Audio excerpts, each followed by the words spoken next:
Hi, I'm Lesedi Mokgwatle and this is Radio Workshop. 30 years ago, South Africa had its first democratic election. It was April 27th, 1994. Some people have waited all their lives to put their cross. But it doesn't matter how long it takes, they are going to make their mark. An iconic election, the first time all non-white South Africans could cast a ballot. It marked the end of apartheid rule. At last, we are given the chance to take part in the decision-making process of this country. In 1994, the Electoral Commission of South Africa recorded over 19 million votes, many of them young people, youth who fought and protested for liberation. This was their opportunity to use their right to vote for the first time. I did vote, which was wonderful. And we're all happy. Even my sister here, she must have a smile because she knows what she voted for. But I didn't tell me, and I didn't ask her. In that first democratic election, it was the African National Congress, the ANC, that emerged victorious, taking 62% of the vote. At that point, the party was led by Nelson Mandela, who became the beloved first black president of South Africa. We have at last achieved our political emancipation. We pledge ourselves to liberate all our people from the continuing bondage of poverty, deprivation, suffering, gender, and other discrimination. The ANC has continued to win every national election since 1994. But as the years have gone by, support for the party has dwindled. Today, South Africa faces a myriad of problems. Rolling blackouts, disruptions in water service, inequality, corruption, a youth unemployment rate nearing 50%. And Dr. Roberts from the Human Sciences Research Council says South Africans, including young South Africans, are far more critical of government leadership. Particularly the performance of institutions such as Parliament and national government. Their hopes and dreams are not being fully realized, despite the promise of 94. Is democracy really performing the way we want it to be? Is it meeting my needs? Now a new election is nearing, the 7th since 1994. South Africans will vote on the 29th of May 2024. A recent poll by the Social Research Foundation of South Africa suggested that the ANC may garner as little as 37% of the vote. With the ANC struggling, other political parties feel they have a fighting chance to fill the void, like the official opposition party, the Democratic Alliance. There are newer parties too, like the Economic Freedom Fighters, Action SA, Rise Mzansi, and many others that have become attractive alternatives for voters. And now, even the controversial former president, Jacob Zuma, was recently added to the ballot. There are dozens and dozens of options on the ballot paper. And for many young people, the question is, who should I vote for? You would imagine that being spoiled for choice would spark excitement for the almost 5 million young South Africans who have registered to vote.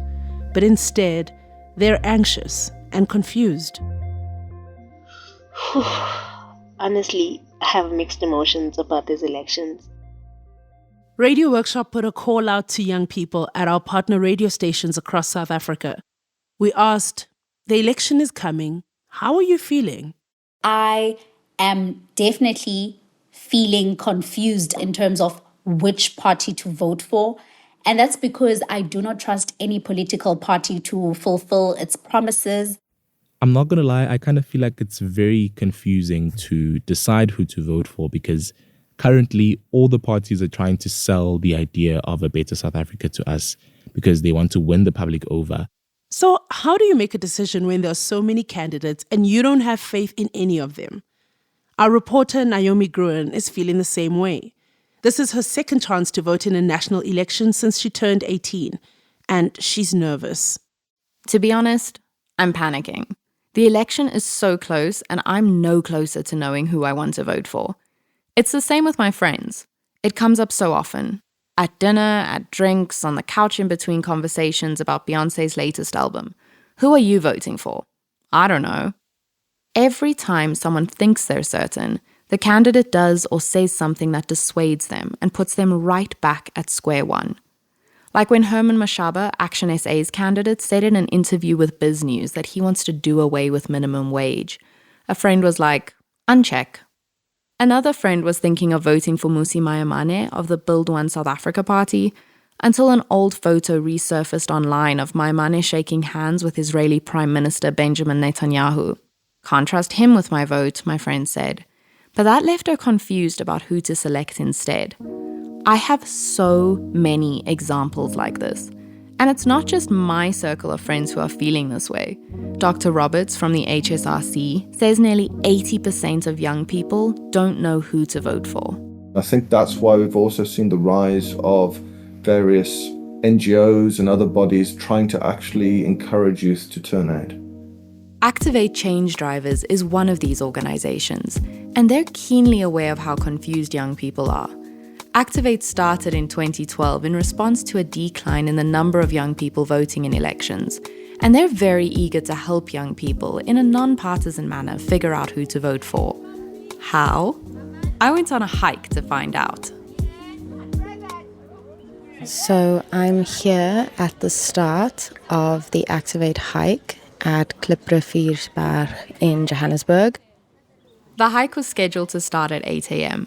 I got there early to set up my mic, and it was packed with other hikers. It turns out hiking on Saturday mornings, even when it's really hot, is more popular than I thought. I met up with a group of young people invited by Activate. This hike was one of a series of pre-election events they're hosting across the country. Currently, we're a group of about 20, massive age range. Activate encourages young people to be engaged citizens. They host community braais or barbecues and other activations with a network of about 5,000 young people across South Africa. Political party reps are always invited to engage with the group. Like at today's hike, this event is specifically for young people interested in climate change and environmental policy. Do you know how long the walk is? No, but no more than 2 kilometers. I first meet Tibelelo Lidzwani, a program coordinator and researcher at Activate. Like all the other members of Activate here today, she's wearing an Activate t-shirt with "We Are Voting" on the front. Tibelelo hands out bottles of water to everyone with a welcoming smile on her face. Most of the hikers are in their 20s and early 30s. After grabbing water from Tibelelo, the group is on their way, down the dirt path towards the trail. You can go with them. Don't you want water? As we start walking, the sun beats down, the wind picks up, and eventually we get to talking about the purpose of today's hike. It's a campaign that aims to explore the interconnectedness of climate change and a changing political climate in South Africa. One of Tibelelo's jobs today is to facilitate a discussion between undecided voters on the hike and youth representatives from different political parties, including the ANC, Economic Freedom Fighters, Rise Mzansi, and Action SA. They'll each present their party's environmental policies. They'll answer questions, hopefully help people get clearer on who to vote for, and we'll find out if Activate's approach is successful. But that formal discussion will come later. First, we walk. We're only 100 meters into the hike, and Tibelelo and I have become unofficial hiking buddies. Do you do these walks and hiking trails often? I actually do. I was here last year, November. This year's national election is her third. During previous elections, she says she knew who to vote for. It was perfectly clear for her, no doubts. But this year, it's different. She says the newer parties are too neoliberal for her liking, and the older ones, well, corruption is just the start of her concerns about them. I'm still undecided, and May 29 is fast approaching, but I'm registered, and I will definitely go and make my mark. Tibelelo says that even she, someone who is steeped in the country's politics, hopes the discussion with the party representatives today will give her clarity. Yeah, so I'm quite uncertain. I have to say, it was validating to know that even Tibelelo, someone whose day-to-day life is filled with politics, is also still figuring things out. She had a lot of other really interesting things to say too, like how this year young people make up 42% of the total registered voters, which is lower than in 1994, but higher than the last election, and how the number of women registered to vote is higher than the number of men, and how this is usually the case in South Africa. We had so much to talk about that we met up 2 weeks later, mostly because I was curious. How has someone so plugged into politics not figured out who to vote for? As we got into our conversation, Tebelelo told me she loves Japanese literature, and when she's not doing democracy work, she's reading a Murakami book and daydreaming about Japanese coffee shops. She's also patriotic and loves South Africa. We have the best weather, we have the best foods, we have rainbows, and we have just so many things that you don't find anywhere else in the world. Tebelelo grew up in a small village in Limpopo called Gapahla. It's literally encircled by mountains. We have a flowing river across, beautiful. And I grew up thinking that there isn't any other parts of the world beyond that. At what point did you realize that that wasn't the case? I think so later on we had electricity. With that we had access to media. So we could consume news on television. We could see what's happening to the rest of the world. So our world kind of like expanded and opened up, that we are not just citizens of this small village or this province. We are global citizens through these characters that we are seeing on television. It was so incredible. We have on one of our bookshelves in the garage, it's my grandmother's first TV, which I don't think is bigger than like a ruler. Like it's tiny. And like now I'm sitting here with like a laptop in front of me and it's just crazy to think how things have changed. Yeah. Absolutely. When Tebelelo was 18, she left her village to join her mom in Johannesburg. She enrolled in university, first to study journalism, but then she changed her law. Being in Joburg exposed her to a side of South Africa she hadn't seen before. You are yanked out of this bubble of, everything is kumbaya, everything is okay, everything is peaceful, there's community and safety and all of that. And you are coming to Johannesburg, which is just so fast-paced and hectic, and you are acutely aware of the state of the world, but mostly the state of my country of South Africa. And that was where her interest in social justice began. She noticed that some of what was regarded as normal back home was actually not okay, like how her village didn't have a clinic. It makes you angry to see that there's a lot of injustice and disregard for human rights in this community, and you feel this helplessness. And also it's not part of the culture that people are complaining that there's no clinic or mobilizing. No one is signing petitions for people to access services that are due to them, that they have a right to constitutionally. The young people who sent us voice notes were equally irritated by South Africa's infrastructure problems. For me, load shedding alone is a huge crisis, not to mention factors like unemployment amongst young people, service delivery, basic service delivery of essential services. We need leaders who are going to have these issues at heart, leaders who are going to make the change that we want to see because we trusted them enough to put them in that position. Corruption, mismanagement of funds, violent crime, and poor government service delivery to impoverished communities. When I spoke with Dr. Roberts from the HSRC, he was clear to say that because young people are confused and undecided, they aren't apathetic. I prefer disillusionment to apathy. Apathy implies a lack of care. I just don't care anymore. Disillusion speaks more to a degree of frustration. And I wish that disillusionment would be a mobilizer for voting rather than a disincentive to vote. It's understandable that most people, especially young people in the country, are losing faith and trust in democracy. That's Tebelelo again. I just think that with the history of South Africa and where we come from as a country, we do not have the luxury of being ignorant. We have to be responsible citizens. We have to be responsive. We have to be active. I'm Tebelelo. I'm from Activate. I work with an amazing team. My team is here. Back at Klippriviersberg, the hike is over, which is good because I'm hot. Rise here and Action SA, EFF. Do we have the ANC representatives? And Do we have the DA? Everyone is sitting in a circle under a tree, nearly on top of one another so that we're not in the sun. Once Tebelelo welcomes everyone, she hands the presentation over to Tebogo Suping, the program's director. Never has there been a greater time for people to come together in this way. Outside of your political affiliation, your ideology, your color, your social, economic As background. Tebogo speaks, the audience is captivated, and the other Activate team members are all smiling up at her. Steve Biko said, it would matter not what ideological principles that you stood for if nothing around you starts to shift. That's on the ground. That's in your street. That's in your home. Now I'm talking about things that are within close proximity to yourself. It's now time for party representatives to make their pitch.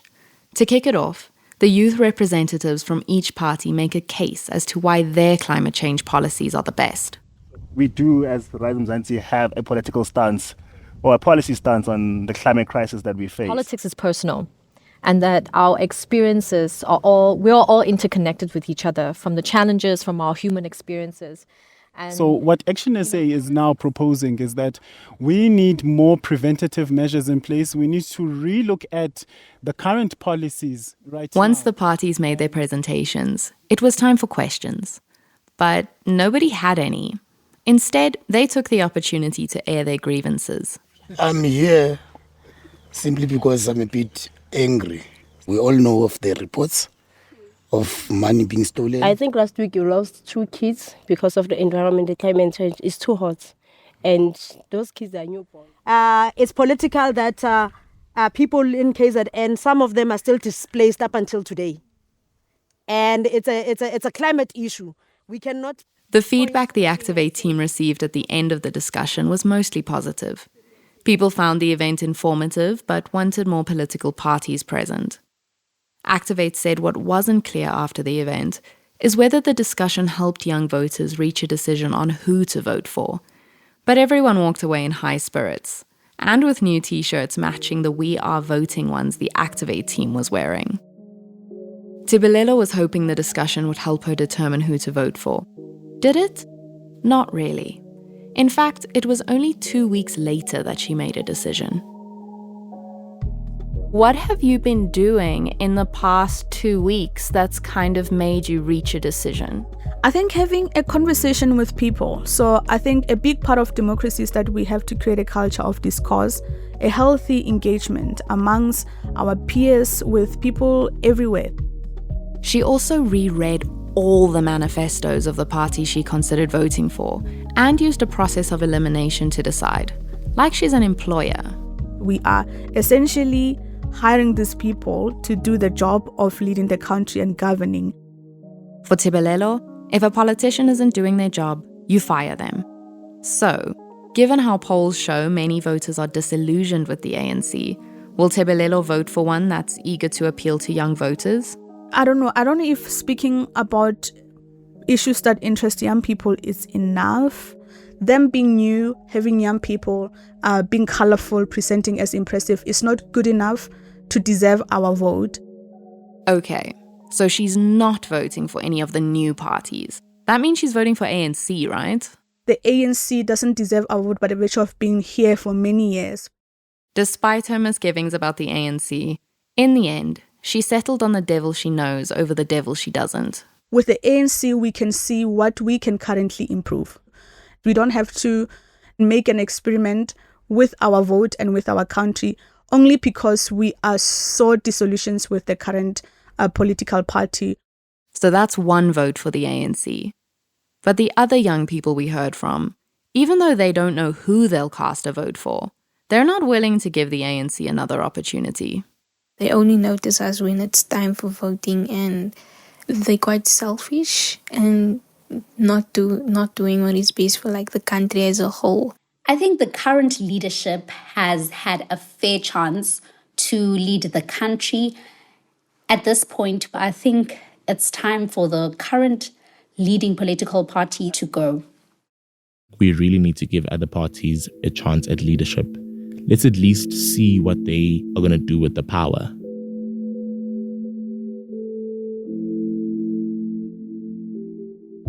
The Electoral Commission of South Africa stated that over 27 million South Africans registered to vote for the upcoming election. What the turnout will be, we don't know. But that's the highest number of registered voters since the dawn of South Africa's democracy 30 years ago. The Electoral Commission is hoping for a 70% voter turnout, significantly higher than 66% in the previous election. And they believe that young voters are going to be the ones driving that increase. As for me, I still don't know. But I am sure of one thing. I'll be thinking of my vote as an employment contract, focusing on answering this question: who will do the job best?